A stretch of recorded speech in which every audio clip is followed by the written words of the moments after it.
Bowser Jr. In Smash 4, the heir to the Koopa throne was widely considered a bottom-tier character, with middling frame data, slow movement, bad approach options, and high committal attacks. He did have some good aspects, such as good ledge trapping abilities and item play with his Mechakoopa, alongside a strong punish game and cart dash supplying him with a fast combo tree. You would expect in the transition to Smash Ultimate that the character would receive some sort of buff to his kit.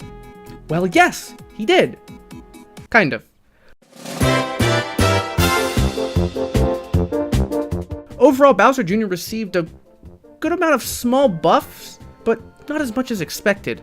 This was most likely due to the devs banking on Bowser Jr.'s playstyle being able to transition into Ultimate's mechanics without overtuning him. That, or they're just, lazy, which, I wouldn't put that in question. But anyways, after the meta has developed over the past few months, Bowser Jr. is still considered a bottom tier character, and sees very little representation in competitive play right now. Simply put, a huge majority of his players feel Bowser Jr. needs a buff, and him being left out in patch 2.0 was a big surprise. In this video, I'm going to run down what buffs I would give Jr., and what I think the balanced team should do, Without further ado, let's begin!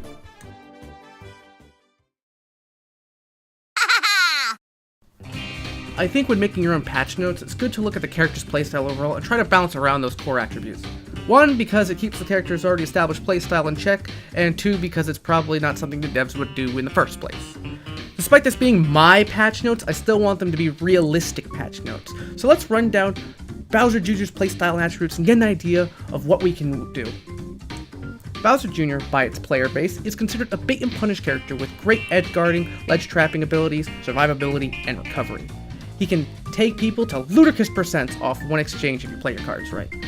On the flip side, his weaknesses are terrible disadvantage due to size and weight, high end lag on attacks making them a commitment, subpar movement, difficulty killing outside of edge guards and hard reads, and lastly, by extension of his archetype, he has a bad neutral game. So these are the general traits I would attribute to Bowser Jr. Overall, I don't think there is much that needs to be changed here, but there is one attribute I think we can work on, and that's his egg lag and commitment. So let's keep this in mind as we start with the actual patch notes. In general, I feel both these tilts could afford to be a little bit less laggy. F-tilt for the most part is fine, but I think it could afford a slight end lag reduction. Though, it is in a fine spot right now, so you don't have to touch it. Up tilt, I'd really like to get an end lag reduction on it to make comboing off it more reliable and more rewarding. Once again, could afford it without it, but it's definitely something that'd be helpful, and also it would make it a much safer move when, spaced on block. The move fundamentally is fine, but it tends to have reliability issues when it hits someone in the air. The simple solution I thought of is to make the first few hits pull down like a jab, so that way it hits more reliably against aerial opponents. This move has the same issues as down tilt, where it just won't reliably connect against aerial opponents sometimes, and even recent discoveries show that you can actually STI out of the final hit of the move. I would do the same thing here as down tilt, make the move pull you down if you're in the air state. Pretty simple change, just to make it work more reliably. I mean, come on. Come on. Come on! Bowser Jr., for the most part, has an okay grab now. It's not as abhorrent as the awful abomination that was in Smash 4, but the range is just a tad bit too short on both the normal grab and the pivot grab. I would increase the range of both just a smidge to make grab a more reliable punish option out of shield. Jr. actually has some really solid aerials, and that makes Darius issues even more prevalent. This move, like the other multi-hit moves as mentioned, just doesn't work reliably at all, even more so than the other two. Sure, it's unreliably allows you to get cheeky drag down spikes sometimes, but I don't think it's worth it. No, it's not really worth it. It's basically random chance what move is going to do in any given occasion. I would completely redesign the hitbox of this move to work something like Fox Stare, at least in the air. Landing this move on the ground works fine enough and can be comboed off of, but the air version can't really do anything else. So making it, in addition to making the move keep people locked inside like Fox, I would reduce the end lag of the move so you can combo off the final hit in the air. This would give Dare a lot more versatility in edge guarding and work as an aerial combo extender. This move is solid, but has one crippling flaw that really hinders its ability to punish landings, and that's hitbox. The hitbox is not just shown from Junior's body, meaning it can just lose to some questionable moves. I would like to make this hitbox joint from Junior so that way people can just beat it without a disjoint of their own. I mean, losing to a sword's one thing, but losing to an Inkling Fair? Really? Cannonball! This move was terrible in Smash 4. It's not so terrible here. It actually has uses as a range pressure tool and edge guarding, which, you know, says a lot more than its Smash 4 iteration. But like F tilt and up tilt, I think it could afford to have its end lag shaved off a little bit. This would allow you to follow uncharged cannonballs for more powerful pressure applications. Considering how much of a commitment this is to set up alongside mechs or just alone, I don't think this would be too strong of a move for these situations. Speaking of mechs, the MECHAKOOPAS in this game actually got redesigned, kind of. Fundamentally, the move does the same thing, but instead of jumping up and exploding on contact, it now bites the opponent and blows up a second later. And you can now do really cool, cheeky setups like this! And this! And this! But with this new feature comes a new downsides, and mechs can't walk through shield now. Instead, they just kind of die. I have crippling depression. Regardless of what you think of the new mechs, I feel these little guys still have way too much counterplay for how much of a commitment they are to toss out. So we have two options here, analog or counterplay. Well, since I decided I want to go more along the lines of trimming the fat off Junior, I think we're going to do the same here.